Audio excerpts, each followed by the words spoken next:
New details about that missing Tennessee teacher and the 15-year-old student he's accused of kidnapping.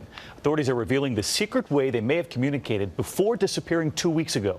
ABC's Eva Pilgrim is in Tennessee this morning with much more. Good morning, Eva. Good morning, David. This morning marks 2 weeks since the two disappeared. Police have gotten over 1,000 tips, but not a single credible sighting. Investigators say they have no clue where the two could be. This morning, Elizabeth Thomas's family hoping this newly released video of the 15-year-old seen here with her brother you want to start from back or do you want to start from the front? will help the public recognize her voice. And then you push the needle almost all the way through, but not all the way. She speaks with a very slight lisp, just very slight. You'll recognize her voice if you hear it. Authorities now revealing new details on how Elizabeth and her former teacher, 50-year-old Tad Cummins, were communicating just days before he allegedly kidnapped her. Investigators uncovering deleted email drafts between the teen and her teacher left through a computer at their school. They would save the message or let it save as a draft.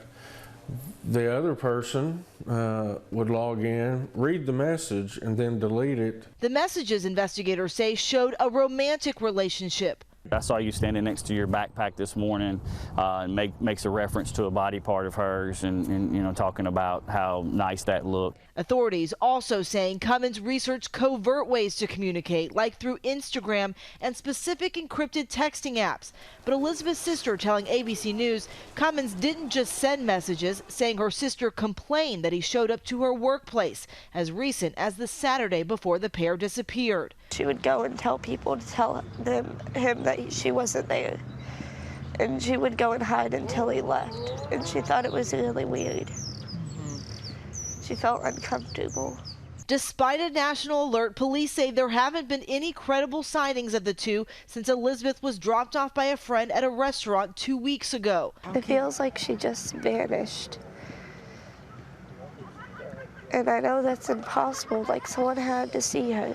Her large family in constant contact with each other, waiting, holding on to each other, and holding on to hope. We just live for that day when we're going to get a phone call and says, I'm all right, I need somebody to come and get me.